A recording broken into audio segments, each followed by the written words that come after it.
Is this fragrance a clone, a dupe, or inspired by? Stay tuned to find out.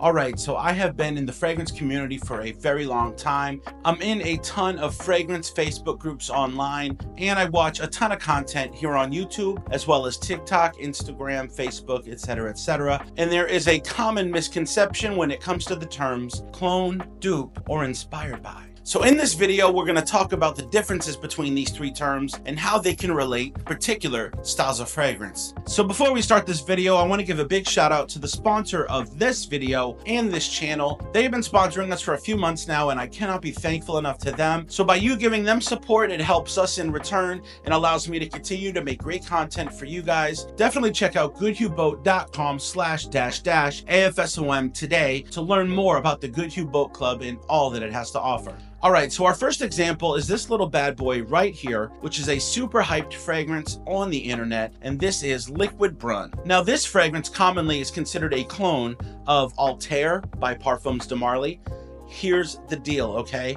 This is not a clone. Let me repeat myself. This is not a clone. So let's talk about the three terms. We've got clone, we've got dupe, and we've got inspired by. This falls under the category of inspired by, and most Middle Eastern fragrances are in fact inspired by fragrances.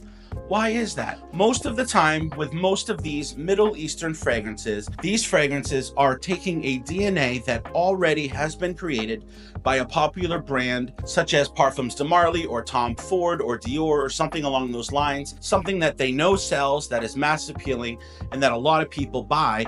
And they'll take that DNA and they'll create a completely different presentation such as this that looks absolutely nothing like the original. They give it a name that doesn't sound anything like the original. And then what they do is they create a scent inspired by the original. Meaning when you smell this, it smells very, very close to the original, but you can tell it's a different fragrance, okay? Now, I know this is a controversial statement given the fact that a lot of people online will tell you, oh, it's 100%, it's 99%. Here's the deal. If it's not 100%, it's not the original. And that is really the case with all three of these categories of fragrance. Nothing that is recreated is ever going to get to exactly 100%. But with an inspired by fragrance, typically what they're doing is they're taking that DNA and recreating it with a twist. That is what an inspired by fragrance is. Now, if you're still confused by these terms, I think these next two examples are going to help you understand the differences. So often with fragrances like Altair and other Middle Eastern fragrances are often considered clones. This is actually something you would consider as a clone house, okay? This is a company called Alt. I'm sure you guys have seen the ads. This is what is a true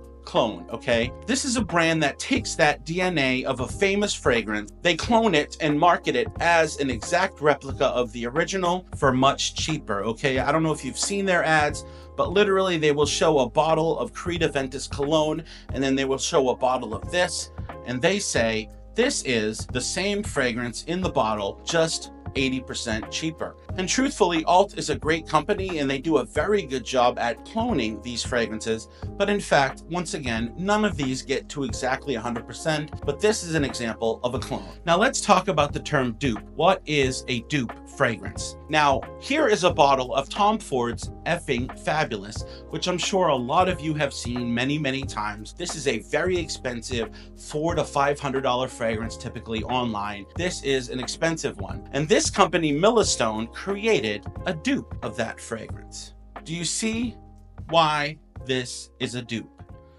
They literally took the exact bottle style. Their goal is to make you think that when you're buying this, you are in fact buying the original. Now, what they are trying to do is dupe you. Not meaning this bottle right here is something that is very familiar to you, and it would be easy to dupe the buyer into believing this is the original. This is still a really good fragrance. This is worth every cent of $15. This is what you would consider a dupe fragrance. To be clear, this is inspired by, meaning this is a fragrance that is inspired by the original, but usually takes some kind of liberty and is that DNA with a twist. This is a clone, meaning they're taking that DNA, cloning it, and selling it to be an exact replica of the original scent, and selling it at a significant discount due to its cheaper packaging as well as bulk pricing. And this is a dupe, meaning they have duped the original bottle as well as scent, and they want you to believe that this is that?